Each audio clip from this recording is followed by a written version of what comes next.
আসসালামু আলাইকুম। বিবাহতে সব কিছু দিতে হয় বিবাহের জন্য, যেমন দেখছি ফাতিল সব কিছু দিতে হয়,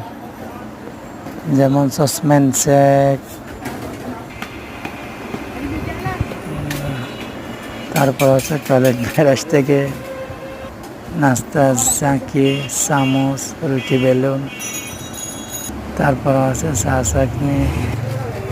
বদনা, পানের বাটা, সিলেমসি, হাত ব্রাশ, কাপড়ের ব্রাশ, টয়লেট আলো কাটার,